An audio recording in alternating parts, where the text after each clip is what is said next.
Hey, thanks for the video. Actually, watching that video reminded me that I did something similar myself. Uh, I was on a job that where the vending machines were constantly yanking people, or getting the products were getting hung up or stuck, in the little roller things, and people would be banging on them. I would be banging on them, and everybody banged on them. They tried to make their product fall down. So one time I was in a lunchroom all by myself, and when a product got stuck, so I started banging on it with my fist, and I was very strong. I don't know, I might still be pretty strong, but I was very strong. When I banged on a vending machine, I mean, I really banged on it hard. I mean, it would be like the whole thing would be shaking. So, but that wasn't getting it. So I took my shoulder and I started hitting the vending machine with my shoulder, and I just kept hitting it and hitting it and hitting it. And the next thing I knew, my shoulder went right through it, you know. And it was like glass all on my clothes, all in my hair and stuff. So I brushed as much of it off me as I could. And then I said, if I leave this like this and try to act like, and just ignore it, then people will come in here and steal the product. So I picked up what was mine, and went and told the supervisor that I found a vending machine like that.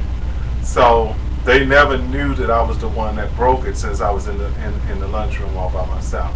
So that wasn't the most honest thing, but hey, I needed a job and I couldn't take the risk. I would have to pay for it. So, I did what I had to do. But I ain't gonna even act like it was right not to confess to it, but I did it.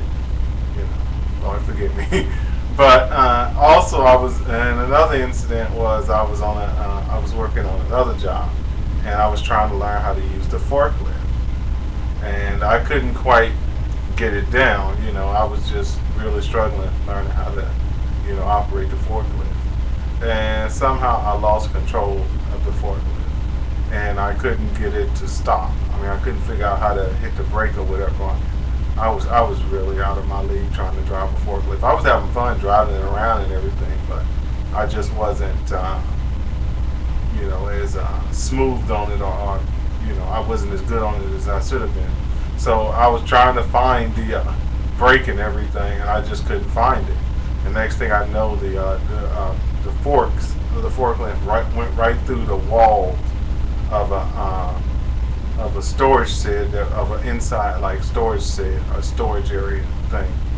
And fortunately, my coworkers didn't rat on me, and I didn't confess to it, so they never knew who did the damage.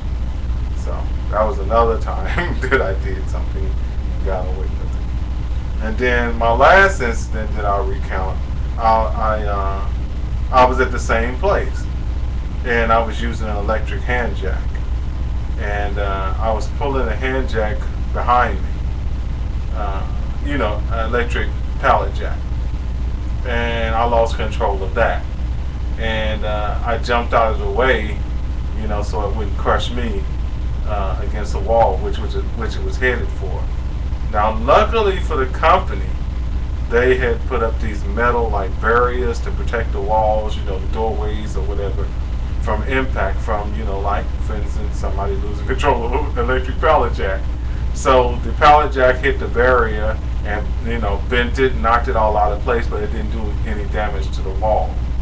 So, but this incident they knew about, and after that I was forbidden from using an electric hand jack. And when I went to apply for a permit, I was a temp worker doing both of the incidents with the pallet jack and the forklift, and I was just a temp worker. And when I went to apply for permanent employment, I got turned down because maybe they knew more. I think they probably figured I was dangerous or something.